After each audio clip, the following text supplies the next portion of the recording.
We have 3 kg of water at 20 degrees Celsius. How much heat energy is needed to raise its temperature to 50 degree Celsius. यानी कि हमारे पास 3 kilogram of water है जिसका temperature 20 degree Celsius है। यहाँ पर हमसे ये पूछा जा रहा है कि हमें कितनी हीट एनर्जी उसे देनी होगी, यानी कि हीट एनर्जी जो कि जूल्स में होती है, हमें उसे कितनी हीट एनर्जी देनी होगी उसके टेम्परेचर को 50 डिग्री सेल्सियस में करने के लिए।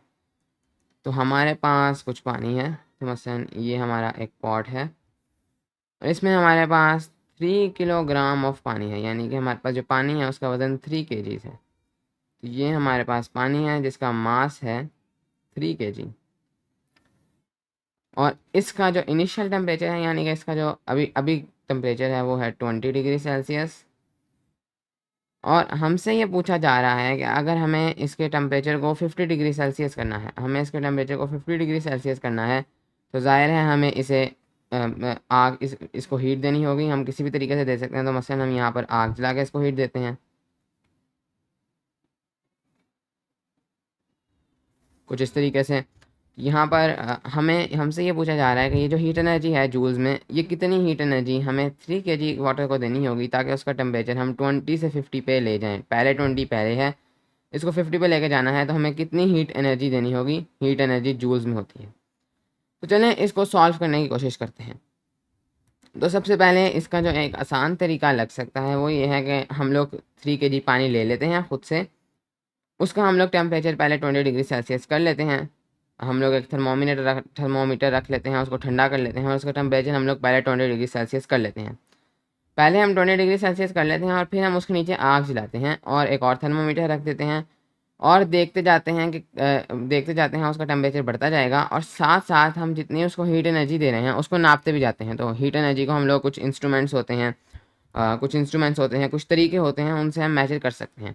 तो हम उस हीट एनर्जी को मेजर करते जाते हैं और जितनी देर में वो 50 डिग्री सेल्सियस तक चला जाएगा, जैसे ही 50 डिग्री सेल्सियस पर चला जाता है पानी का टेम्परेचर, हम आग को बंद कर देते हैं, चूल्हे को बंद कर देते हैं और देख लेते हैं कि हमने कितनी हीट एनर्जी दी है और हम उसको इंस्ट्रूमेंट्स की मदद से निकाल लेते हैं। तो इससे हमें आंसर मिल जाएगा। तो ये इसका एक्सपेरिमेंटल मेथड है, एक्सपेरिमेंटल मेथड। तो ठीक है, ये मेथड बिल्कुल ठीक है और इससे आप लोग सही आंसर निकाल सकते हैं। लेकिन यहाँ पर मेरा आपसे एक सवाल है कि आपने ये तरीका तो कर लिया जो कि काफ़ी आसान है। 3 केजी पानी लिया, उसका टेम्परेचर 20 डिग्री सेल्सियस किया, नीचे आग जलाई, जब तक वो 50 डिग्री सेल्सियस हुआ तो नाप लिया कि कितनी आग हमें इसे देनी पड़ी। लेकिन चलें मान लेते हैं कि हम इस न्यूमेरिकल को अब चेंज कर देते हैं, हम कहते हैं 50 के बजाय 60 डिग्री सेल्सियस टेम्परेचर करें। तो हमें एक्सपेरिमेंट दोबारा से करना पड़ेगा। हम लोग इस 3 केजी ऑफ वाटर की जगह 4 केजी ऑफ वाटर कर देते हैं, हमें एक्सपेरिमेंट दोबारा से करना पड़ेगा। हम इस 20 डिग्री सेल्सियस की जगह 10 डिग्री सेल्सियस कर देते हैं, हमें एक्सपेरिमेंट दोबारा से करना पड़ेगा। इस तरह से तो जब भी हमारे पास कोई नई प्रॉब्लम आएगी हमें एक्सपेरिमेंट करना पड़ेगा, टाइम भी बहुत ज़्यादा ज़ाया होगा और एक्सपेरिमेंट में अक्सर गलतियाँ भी हो सकती हैं, तो एरर भी होगा और ये तो इनफाइनाइट इसके जो है प्रॉब्लम्स बन सकती हैं।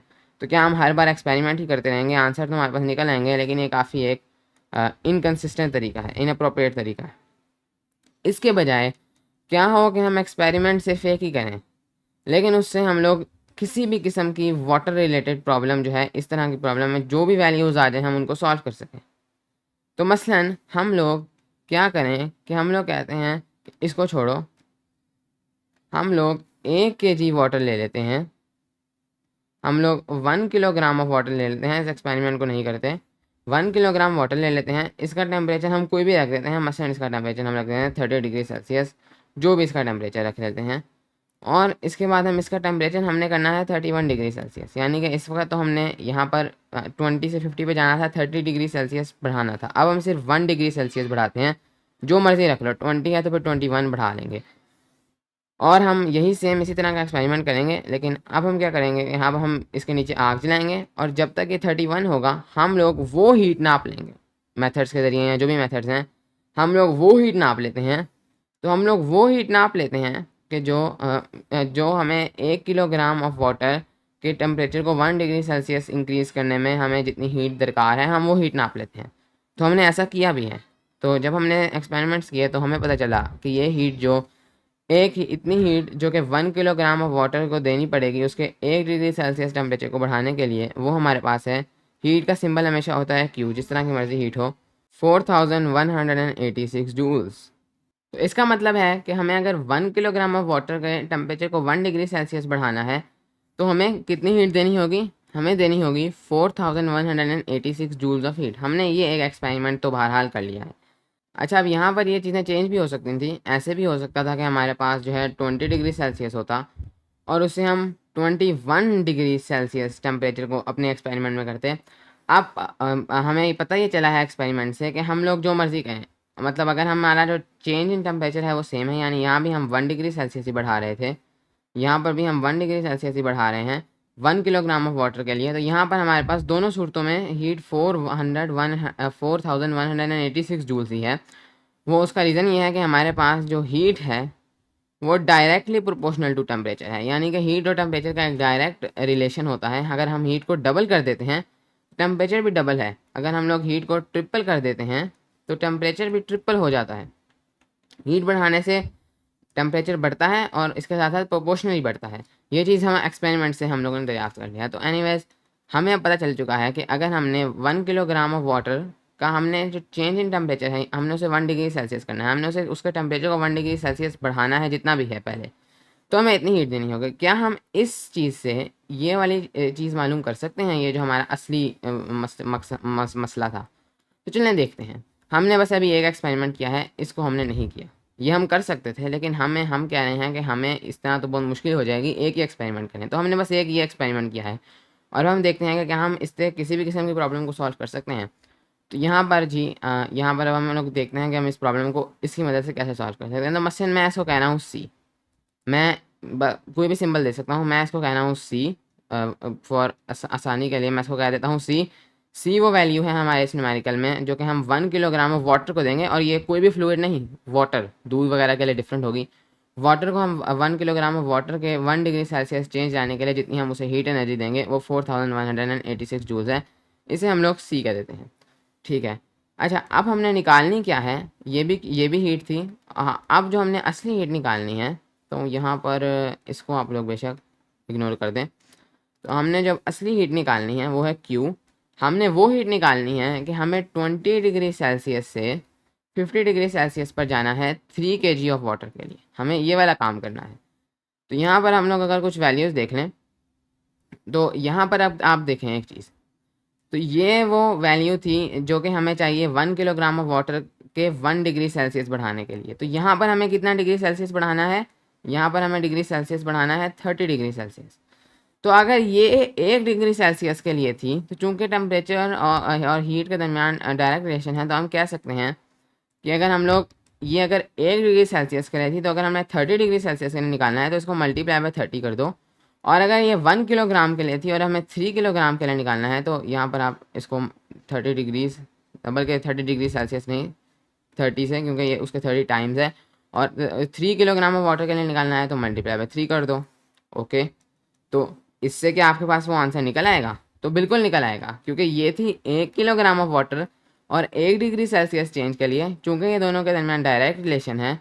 तो अगर हमें 30 डिग्री चेंज के लिए निकालना है, ये एक डिग्री चेंज के लिए थी तो हम मल्टीप्लाई बाय 30 कर देंगे। ये 1 किलोग्राम के लिए थी तो हम मल्टीप्लाई बाय 3 कर देंगे। तो और नोट करें यहाँ पर कि हम इन वैल्यूज़ को चेंज कर सकते हैं। अब मसलन यहाँ पर 10 होता तो मैं कहता अच्छा ये 40 है, यहाँ पर इसको 40 से मल्टीप्लाई कर दो। सिर्फ एक एक्सपेरिमेंट किया, लेकिन अब वाटर के रिलेटेड मैं कोई भी प्रॉब्लम सॉल्व कर सकता हूँ। ये 4 था तो यहाँ 4 से मल्टीप्लाई कर दो। ये 60 था तो अच्छा अब फिर से 40 डिग्री सेल्सियस का चेंज है तो यहाँ 40 से मल्टीप्लाई कर दो। तो सिर्फ एक एक्सपेरिमेंट करने से मैं आप कोई भी वाटर की प्रॉब्लम को सॉल्व कर सकता हूँ। तो चलें इसका आंसर निकालते हैं।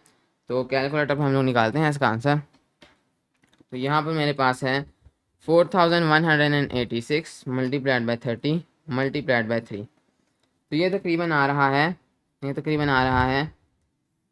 3000 नहीं 300,000 376740। कितना बना ये? 300,076,740 जूल्स।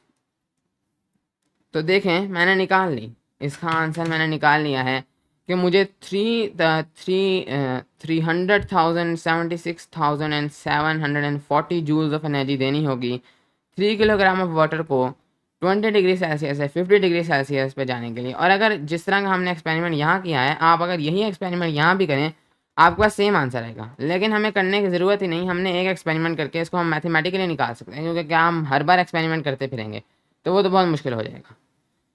तो इस तरीके से आप देख सकते हैं कैसे हमने ये चीज़ निकाल कर अपना जो है सारी मसले को हल कर लिया है वाटर के लिए। तो ये जो वैल्यू है, ये जो सी की वैल्यू है, इसे हम लोग कहते हैं स्पेसिफिक हीट। स्पेसिफिक हीट, या अक्सर इसको स्पेसिफिक हीट कैपेसिटी भी कहा जाता है। इसका सिंबल सी ही है जो हमने सेट किया हुआ है स्टैंडर्ड में। तो स्पेसिफिक हीट कैपेसिटी वो वैल्यू है, और ये हर के लिए डिफरेंट होगी, वाटर के लिए डिफरेंट होगी, मिल्क के लिए आपको अलग से एक्सपेरिमेंट करना पड़ेगा, लेकिन एक चीज़ के लिए एक ही बार एक्सपेरिमेंट करना पड़ेगा, और ये एक्सपेरिमेंट से ही निकल सकती है।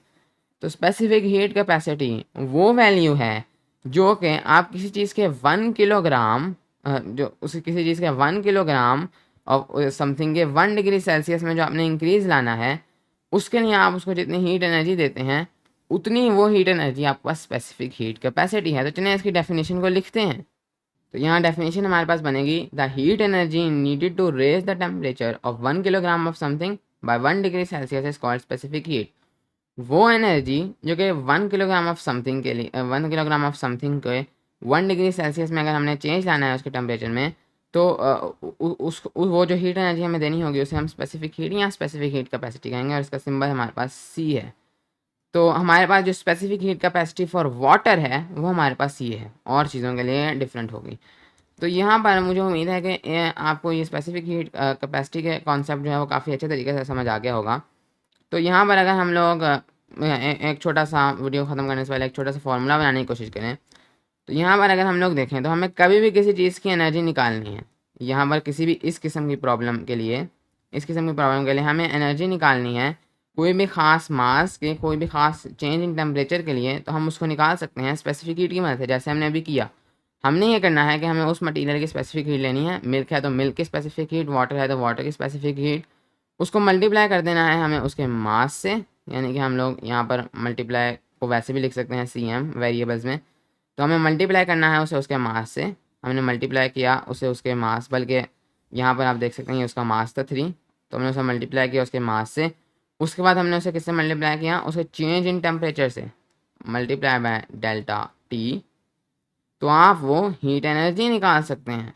तो कभी भी आपको किसी भी चीज़ की हीट एनर्जी निकालनी है किसी भी खास चेंज इन टेम्परेचर में, और उसका कोई ख़ास मास दिया हो, तो आप इस फार्मूला के ज़रिए निकाल सकते हैं। उसकी स्पेसिफिक हीट आप लोग नेट पे सर्च करें या ले लें, और ये एक्सपेरिमेंट से ही पता लगेगा, और हमने एक्सपेरिमेंट करके ये ऑलरेडी निकाल के एक ही बार निकाल के हमने जो है इनको पब्लिक कर दिया हुआ है। तो आप वो लें और आप आसानी से निकाल सकते हैं, ऐसा नहीं कि हर बार आपको एक्सपेरिमेंट करना पड़ेगा।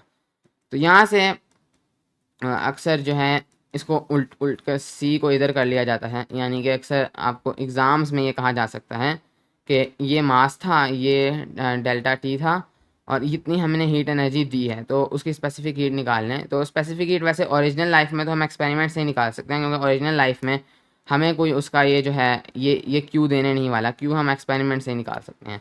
लेकिन अगर आपको एग्ज़ाम में ये क्यू दे दिया जाए तो फिर आप उसको यहाँ पर सिंपली इधर लेके जाएंगे, तो ये Q डिवाइडेड बाय, ये बन जाएगा आपके पास Q, और M डेल्टा T को उधर डिवाइड कर दें, M डेल्टा T। तो इधर से आप लोग SC का भी एक फार्मूला निकाल सकते हैं, जो कि एक एग्ज़ाम के लिए फार्मूला है। रियल लाइफ में इसके कम ही जो है यूज़ है, रियल लाइफ में ज़्यादा यूज़ इसका है। तो उम्मीद है कि इस वीडियो से आपको स्पेसिफिक हीट के कॉन्सेप्ट को समझने में आसानी हुई होगी। अगर और हाँ, स्पेसिफिक हीट के अगर आपने यूनिट्स देखने हैं तो यहाँ तो मैंने सिर्फ जूल्स लिखा था, क्योंकि मैं सिर्फ इसको एक एज अ हीट ले रहा था, लेकिन आमतौर पे जाहिर है इसको अगर हम लोग एज अ टोटल हीट लें, क्यू के फॉर्म में लें, तो इसके यूनिट्स जो हैं वो चेंज होंगे। इसके यूनिट्स आप यहाँ से भी निकाल सकते हैं। तो जूल्स, क्यू के यूनिट जूल्स डिवाइडेड बाय आपके पास जो मास है, मास आपके पास कितना है इसमें स्पेसिफिक हीट में, तो वो आपके पास 1 kg होता है, और आपके पास change in temperature 1 degree Celsius होता है। 1 डिग्री सेल्सियस, यहाँ आप सिर्फ इसको डिग्री सेल्सियस भी लिख सकते हैं, तो kg सेल्सियस इस तरह भी आप इसको लिख सकते हैं। तो एनीवेज ये इसका यूनिट बनता है जूल्स पर किलोग्राम सेल्सियस। और इधर से इसका मतलब क्या निकल रहा है, ये वो एनर्जी है, ये वो जूल्स की एनर्जी है जो कि आपको 1 किलोग्राम समथिंग को 1 डिग्री सेल्सियस के इंक्रीज़ के लिए चाहिए। यानी कि ये है, अगर तो ये होती सिर्फ 1 किलोग्राम की, अगर हम कहते हैं कि ये एनर्जी है, हम कहते हैं ये जूल्स है, हमने कहा ये वो एनर्जी है जो 1 किलोग्राम ऑफ समथिंग के लिए है, तो जूल्स पर केजी। और ये 1 किलोग्राम ऑफ समथिंग, ये 1 डिग्री सेल्सियस चेंज के लिए है, तो हम इसको फिर इस तरह से कहते हैं और ये किलोग्राम नीचे चला जाता है, मल्टीप्लाई हो जाता है सिंपली, तो ये आप इसको कह सकते हैं जूल्स पर किलोग्राम सेल्सियस। और हाँ, इसको आप लोग इसी इसी इसी यूनिट को अक्सर इस तरह में लिखा जा सकता है, जूल्स पर किलोग्राम केल्विन। और ये दोनों यूनिट सेम है। हाँ, फ़ारेनहाइट होगा तो सेम नहीं होगा, उसका रीज़न बहुत सिंपल है।